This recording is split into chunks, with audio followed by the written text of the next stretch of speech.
coming up on the October 6th edition of Carolina Week. I'm Carly Stevenson. I'll tell you about the resources available for survivors of sexual assault and what you can do to protect yourself. We'll show you how one local middle school is bringing popular technology off the shelves and into the classroom. In sports, the football team prepares for Clemson, and the men's soccer team continues to take care of business. Weathercaster Suzanne Wilson will tell us how long these chilly temperatures will stick around. All that, and we'll give you a taste of what's cooking at a popular local brewery. Carolina Week starts right now.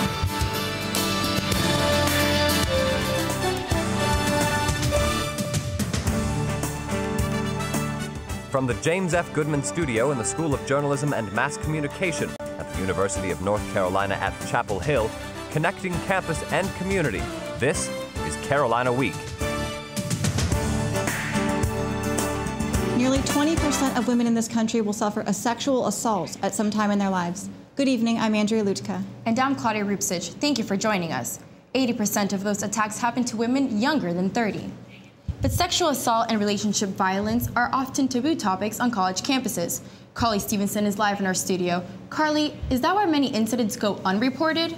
It is, Claudia, but when Duke University expanded its procedure about reporting forcible sex acts last year, there was a rise in the number of reported incidents. I looked at UNC's policy about sexual violence to see if there were reports here as well. Carolyn Fish counsels young women regularly and says support for survivors is the first step to healing. The more supported a victim or a survivor or who becomes a survivor feels about their experience, the more they feel like they have the right to go forward and speak about it. UNC defines the act of sexual assault as sexual exploitation, forcible penetration, or an act of sexual contact on the body of another person, male or female, without his or her consent. Assistant Dean of Students Melinda Manning says there's been a gradual increase in the number of students who report incidents in the past few years. I think people get kind of freaked out when you see the numbers rise, but it doesn't necessarily mean it's a bad thing. According to a national report, about 35 women per 1,000 suffer some sort of assault each year. When one applies that ratio to more than 15,000 students, it translates to 300 to 400 assaults per year at UNC. Project DINA co-chair Carolyn Fish says only about 30 to 35 get reported. It's a good thing because we know the numbers are already really high. And so until we're getting 300 reports, we're going to be happy that people are reporting. And how can this topic become something that is okay to talk about? And so often we're afraid to talk about it because, you know, it's very taboo in our society to talk about sex. But remember, it's nothing about sex. It's all about violence.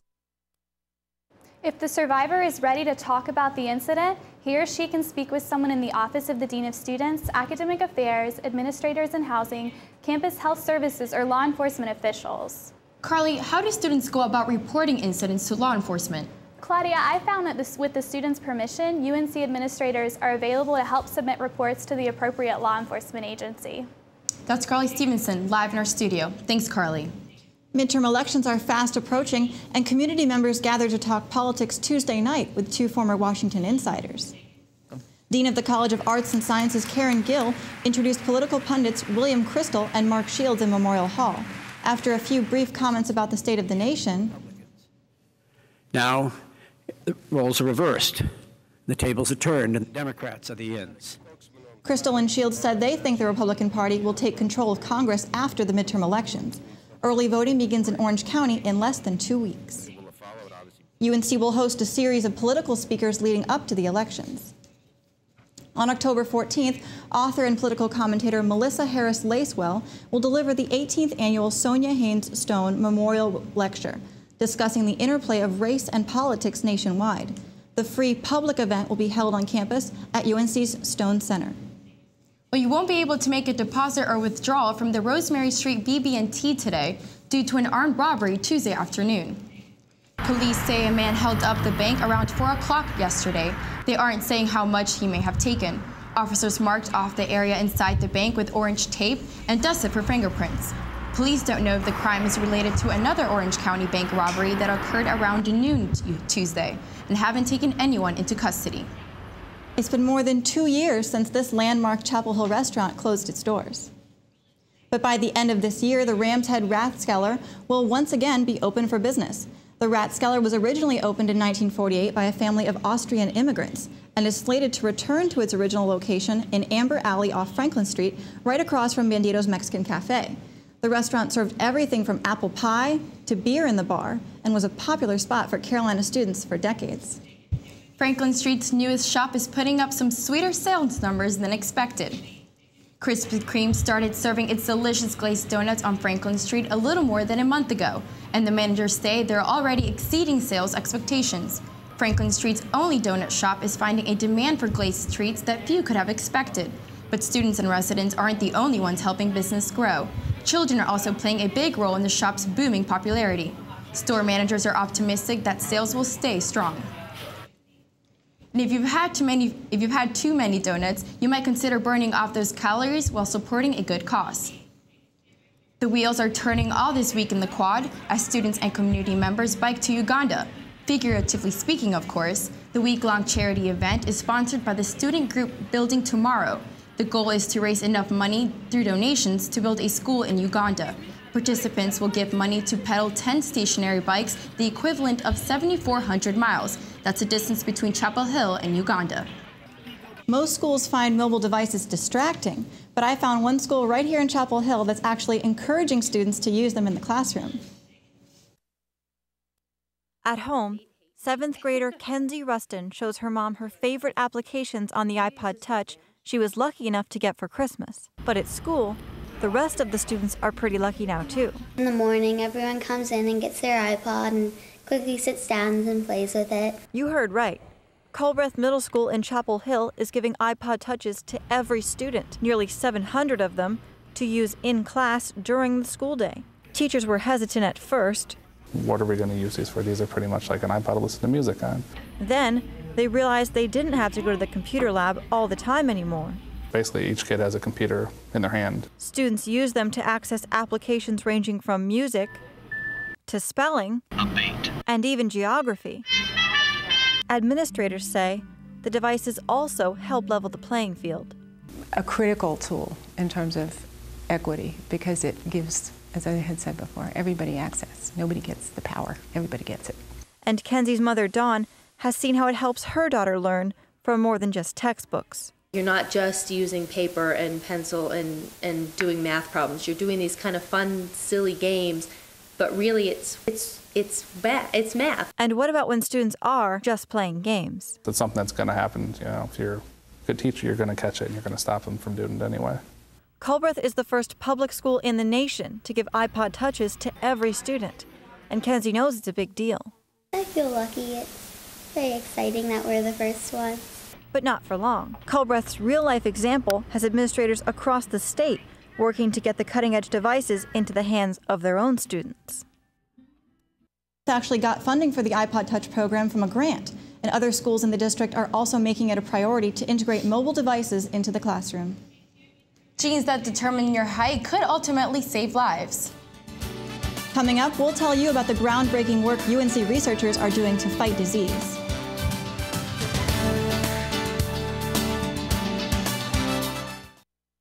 Two UNC doctors have helped crack the genetic code that determines our height, and they say this knowledge will help with more medical discoveries. Reporter Kristen Garris joins us live in the studio with more. That's right, Andrea. For the past 2 years, researchers and doctors worked on a study looking at complex trait genes like the ones that determine how tall you are. Doctors Carrie North and Carrie Monda are working together with an international team of researchers to understand medical conditions influenced by human height. In the study, doctors were looking for common genes that influence height and found a total of 180 different genetic regions. Dr. North said understanding height genes could help doctors understand certain diseases. By making these identifications, we're better able to understand not only height, but other common diseases, because there's some genes that influence both height and other diseases like type 1 diabetes, for example. The results are encouraging, but Monda says researchers still have a lot to learn. The further we get, the more we realize that we don't know. And so there's always more to learn. And that's usually the way science progresses, Andrea, one baby step at a time. So what's the next step in height gene research, Kirsten? Andrea, the research is geared toward finding links between height diseases and height genes, and diseases. You just have to wait to see if they find a treatment to make you taller. Well, I guess I'm stuck at 5'7" for now. That's Kirsten Garris live in our studio. Thanks, Kirsten. Flu season is right around the corner, and Campus Health Services is encouraging you to get vaccinated. Hand washing is still your best defense against the flu, but the vaccine is also available now through Campus Health Services. Flu clinics are being held today at Hooker Research Center and all across campus through October 22nd. Most of the clinics are open from 8 to 5, and you can register online for an appointment. This year, just one shot will protect you against the most common flu strains and H1N1. For a complete list of flu clinic locations and for more information about the flu, click on the flu season link on carolinaweek.org. The scientific community is buzzing about a new discovery this week that experts say is just right. Scientists and researchers are fascinated by the discovery of a new planet, dubbed Gliese 581G, that many believe could sustain life. Experts are calling the new discovery the Goldilocks planet because it lies within the habitable zone around its nearest star that scientists say is just right for life. There's no way to confirm whether life already exists on the faraway planet, but the new discovery is likely to keep researchers fascinated for years. You probably know parking has always been an issue at UNC, but the Department of Public Safety is promoting a program that might save students the hassle of searching for spaces. AJ Keener is in Chapel Hill with more. UNC Religious Studies major Walt Peters is among the approximately 200 students who didn't get parking passes this year. Obviously, the fact that we have to say no to a lot of people who apply for parking passes and they don't get it is a testament to the fact that I think that in an ideal situation we should have more parking on campus in general. But students like Walt might not need to fight for these parking spaces much longer. Zipcar is the Department of Public Safety's newest alternative transportation system, and DPS spokesman Randy Young says that Zipcar is starting to catch on campus and off. So more and more folks are availing themselves of this and finding out just what it can do and how many opportunities it provides and really how flexible the program is, how open it is. With the click of a button, drivers become Zipcar members and have access to many cars in their area. Once the reservation is complete, the customer's Zip card will then act as the key to the car they've reserved. Simply locate your car, swipe your Zip card, use the car keys, and go.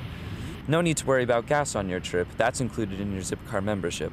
Walt thinks some students might decide to forego the parking pass process altogether. If it's more convenient for you to have a job and to take out the Zip card, then I think students are definitely going to use it. Which would mean fewer cars on campus and a lot less time wasted searching for a hard-to-find parking space. In Chapel Hill, I'm AJ Keener, Carolina Week.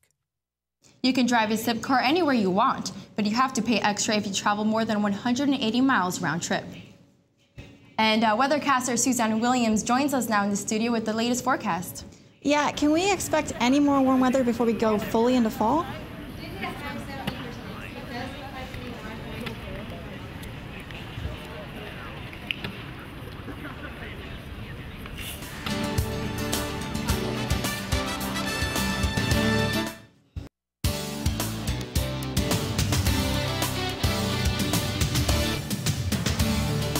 Good evening and welcome back to Carolina Week. I'm Suzanne Wilson and thanks for sticking with us. I bet this morning whenever you went out there to check out to get ready for your morning commute, it was definitely chilly, so you probably grabbed a jacket and maybe even a scarf. But this afternoon we hit a high around 70, and so we're getting into warmer evenings, warmer afternoons, but then cooling down in the evenings where we're going to need that jacket again. So we're getting into this pattern of cool mornings, warm afternoons, and cool evenings. Looking at our satellite radar, there is this band of clouds that's been sitting off the coast for quite a while. It's not really affecting our weather any, just giving us some afternoon clouds like we saw today, but nothing really exciting coming from that front. The low pressure system here with that cold front is what that band of clouds is from. And there's even this, this tropical depression off here to the coast that's actually by tomorrow will probably be a tropical storm Otto. But there's nothing really going on. This cold front will be moving into the area starting tomorrow. Tonight we can expect mostly clear skies with light west winds. Temperatures around 45, so again we're getting cool as the evening progresses. Moving into Thursday, that low pressure system moves up to our north and it really pushes that tropical storm Otto off into the coast, off into the Atlantic, so it doesn't affect our coast any. And then this cold front moves into the area and brings us a cooler Friday as what it looks like. Thursday, we can expect sunny skies, west winds 10 to 15 miles per hour. They're quite strong winds, which are going to make the 78 feel a little bit cooler than it actually is. So we are warming up, but with the wind sticking around, we will have cooler feeling temperatures. For the big game on Saturday, we're playing the Clemson Tigers. Around tailgate time, it will be 60 for the beginning of the tailgate. Kickoff is at 3:30. We're going to be quite warm moving into the tailgate, the kickoff session at around 80 degrees. Sunset is at 6:45. For the post-game temperature will be around 67, which is going to be quite cool. So again, we're going to need the jacket for the beginning and the end of our day. Looking at our 5-day forecast, Thursday we're going to have 78 for a high, a cool morning on Friday with 50 degrees, and Friday as the cold front moves through, we're cooling down to a 76 degrees. As we take a look at the next 5 days, we're going to be warming up to a temperature of around 80 for Saturday, 79 for Sunday, and 80 for Monday. So it looks like we're going to have a really great weekend. Yeah, it's really important for the game this weekend, right? It is. We're going to have great weather, so just make sure to get out there. That's great. Thank you for joining us, Suzanne. The owner of UNC's mascot remains seriously ill after an injury on his farm almost a month ago. We told you 2 weeks ago that an accident that left Ramsey's owner, Rob Hogan, seriously injured. Tonight, Hogan is still listed in critical condition at UNC hospitals. Hogan injured his knee after a fall from his tractor on September 15th. He suffered further complications, but doctors say Hogan's condition is improving gradually. Well, sportscaster Dustin Page joins us. Thanks for joining us, Justin. You know, Justin, I'm so happy to see our football team is really stepping it up. Do you think we can expect them to keep this up? Claudia, it'll be really interesting to see Saturday. They welcome the Clemson Tigers to town. Should be a great game. Suzanne talked about the fantastic weather we should have. We'll get into that just after the break. But also coming up after the break, there's new research that could help athletes prevent knee injuries.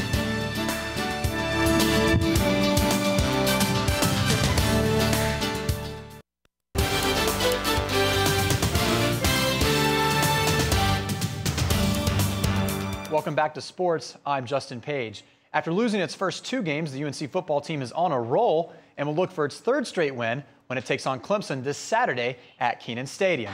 The defense will surely get a boost this week. Senior safety Deontay Williams finally makes his return to the field after missing the first 4 games because of the NCAA investigations. Now, the defense has certainly improved during the past couple of games, and the safety duo of Williams and Denora Searcy, right there, number 21, could mean more big plays for the Heels. Meanwhile, quarterback TJ Yates and the rest of the offense will try to keep up their solid play. You can bet the Heels will focus on running the ball after racking up more than 250 rushing yards against East Carolina. And of course, don't forget about TJ Yates. The team captain is having his best season yet. He's currently 2nd in the ACC in passing efficiency. Remember last season? What a turnaround for him. And he's thrown 7 touchdowns and only 1 interception. The Heels and Tigers kick off at 3:30 on Saturday. UNC defensive tackle Greg Ellaby tore the ACL and MCL in his left knee in Saturday's win against the Pirates, and it looks like that's the end of the season for Ellaby. But reporter Emily Hawks tells us about a research study at UNC Sports Med Lab that could help prevent such devastating knee injuries.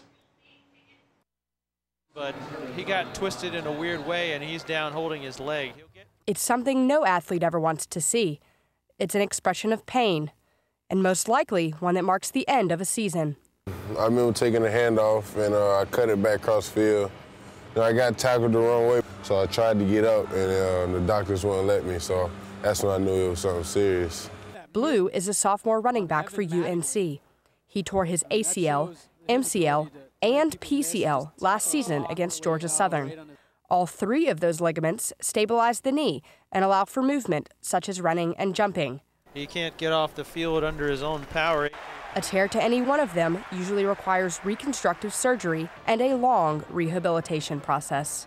They usually take up to a year to get to, for the injury I had. Dr. Darren Padua, director of the UNC Sports Med Lab, just finished gathering data as part of a study about monitoring and preventing ACL injuries.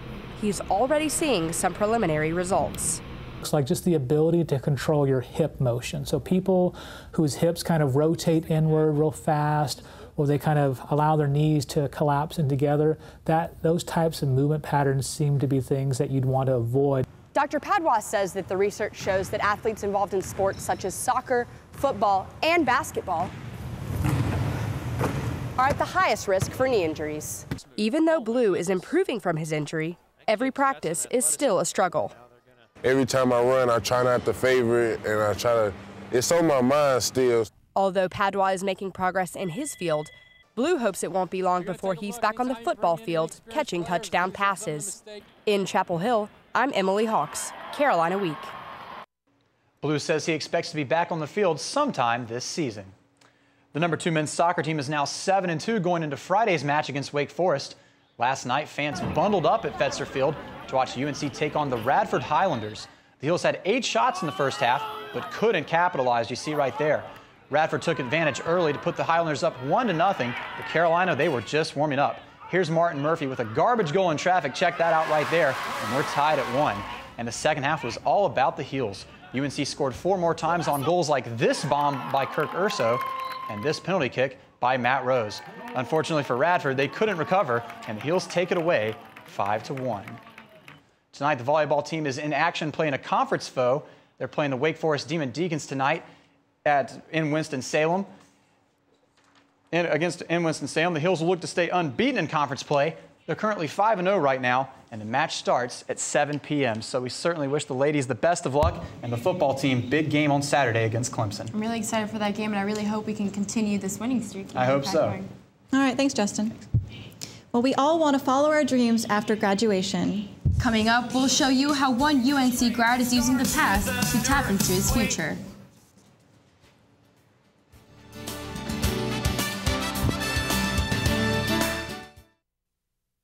Some UNC alumni have dreams of graduate school or Wall Street. Emily Kennard and Kelly Lynch show us one former UNC history major who's brewing what he learned in school into something unique. Ollie, you can see connections to UNC everywhere. You just have to look closely. Each beer at Big Boss is named after a World War II fighter jet. The connection to Carolina, owner Jeff Lamb. He graduated from UNC in 1990 with a history degree. At Big Boss, he can combine his love for history, North Carolina, and beer. I think that, UNC is I think it's a great college. I had a blast there. And I think that there is definitely, that's probably when I got, sort of bitten by the beer bug. Each beer's name and label is displayed on panels designed by local artist Scott Pridgeon. However, Lamb said he was never able to combine his interests of beer and history while at school. Modern European history was my specialty, so no, I never had to write a paper on that, but it would have been interesting if I had actually done that. I probably, either would have got an A or an F. In addition to hiring local artists, Big Boss also uses local ingredients and even incorporates fresh plants which grow outside the brewery. This is what attracts loyal customers like Neil Zipzer. Outstanding local beer. The brown ale is outstanding beer as well as their seasonal, it's the harvest time. Big Boss opened in 2006 and is located in North Raleigh. Until next time, it's Emily and Kelly. And remember, every good beer has a good story. Cheers. And cheers to you. That does it for this edition of Carolina Week. Thanks for watching. Good night.